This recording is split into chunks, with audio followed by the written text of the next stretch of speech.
Hey, bro, good to see you, man. Good to see you, Good Mike. to see you. Good to see you. See you, my Blessings. bro. Blessings. Hi, everyone. I'm actually hanging out with my boy, Mohammed. Mohammed is someone I've known over the last couple of years. How many years? 3 years. 3 years. Yeah, we've been friends for a while. Um, his story is a phenomenal story. He came from Algeria without speaking a word of English, and over a 7 year period has been able to elevate himself from the doldrums of American society and absolute obscurity and hardship and difficulty to creating something for himself and achieving something.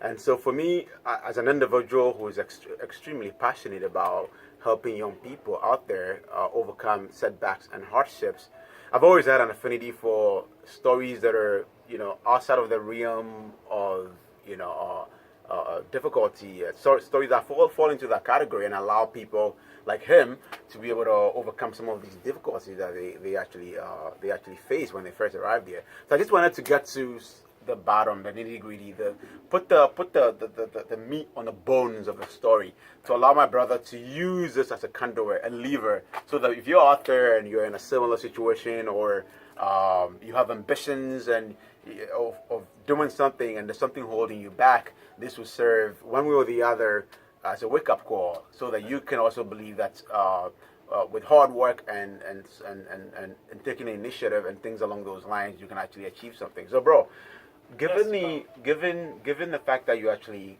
came from a country that didn't, English was not your first language, or you didn't even speak a word of English, how was it like adapting to the new environment when you first arrived here in the U.S.? Yeah, it was not easy at the beginning, but through hard work and resilience, I was able to adapt quickly to the to the society. Right. So I figured out a way that I need to be in communication and interaction with people around here. So I landed a job at a coffee shop. At the same time, I went to school to learn English, and it took me about a year to a year and a half to fully get integrated to the new society. Right. Oh wow! So you took English classes at a community college, you said? Yes. Oh wow! It was Bunker Hill Community College. Right. So aside from that, what else did you do? What were some of the obstacles, the setbacks you faced when you first arrived here? It's mainly mainly the culture, because I came from Algeria. It's different. Back then in 2009 was relatively more different, I would say, than today with the internet and everything. Right. I came from a small city. Right. So more conservative. So when I came here first, it was a lot with the society and the cultural barriers was a big thing for me. But I adapted quickly by just accepting and being open to other ideas. Right. So how did you plug yourself into the workforce, and what did you do to one way or the other acquire skill sets that allowed you to be more competitive or more productive within the economic landscape of the U.S.? Yeah, that's a good question. So I was lucky enough to find this program called Year Up.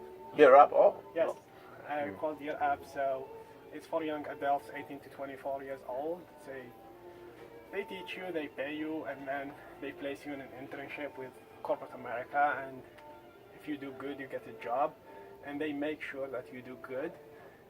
All it takes from you is you have to be consistent and willing to learn, willing to listen, willing to do more, work hard, push you to your limits. Right. And I went through that, and I think that was my year up. Right. Where I landed a job, I touched my true first paycheck, and I was really happy. And then the door was open for me to do anything I want. Oh wow! So it sounds like Year Up was sort of a launching pad, something that allowed you to acquire skill set that made you more competitive. Correct. I also know that you went on to pursue a master's degree. How did that happen at Brandeis University? Yeah, there was a need for me to further my education, because I reached a point where I wanted to do more with my life. I wanted to advance in my career. So I found one of the closest way to do it is to get a master's degree. So Right. I was working and doing master's degree at night at Brandeis Right. University in finance and economics. Right. And with that, I was actually able to switch companies and further my career further and further. Wow. So you were working full time and going to school full time, or was it on a part time basis? I was on a part-time basis. Oh, lovely. So I was taking 2 classes a semester. Right. So did you face any obstacles combining school with work, and how did you overcome that? It wasn't easy. My classes were from 6:30 to 9:30, Right. and I had to make sacrifices. Wow. Well, I study on the weekends, so Right. I don't go out or reduce certain activities in order to finish my education. So Right. sacrifices are always there, but eventually they will pay off.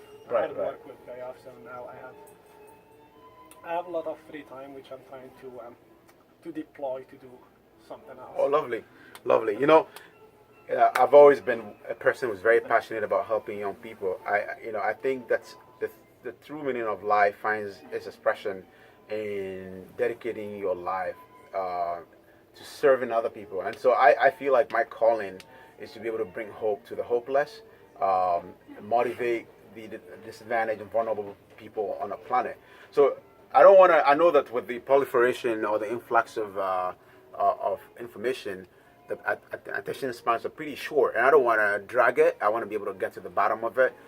So if you have to tell young people out there one thing that you think they should be doing in order to help them achieve whatever goal they have for themselves, what would that be? Or one or two things you think they should be doing in order to get ahead in the global economic milieu. Right. I think, as they say, the zoo is too big, and there are so many opportunities for everybody. There's so many obstacles out there. Right. So I think, as a young adult, and I went through a lot, and I struggled a lot, and I think achieved a little. But that little made me opened up the door for me to seek other opportunities.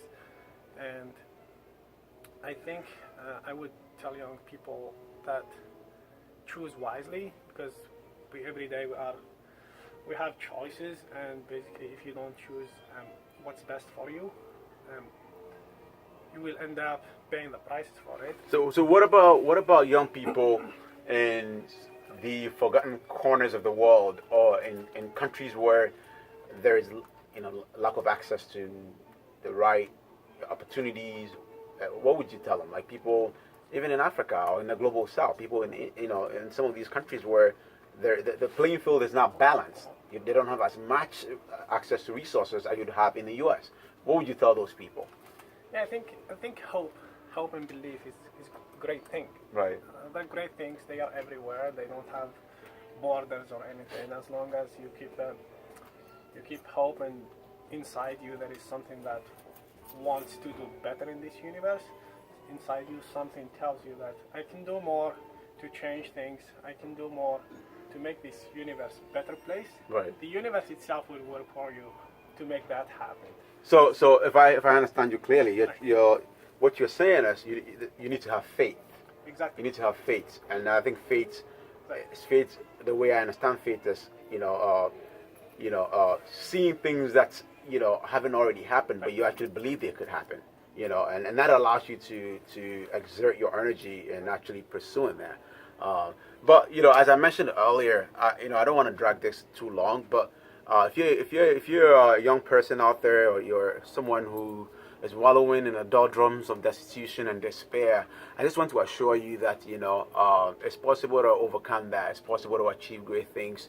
You just need to be able to take the right steps, be positive, work hard, and by some quirk of fate and by dint of hard work, you could also elevate yourself from wherever you are on the planet to actually achieving great things. Thank you.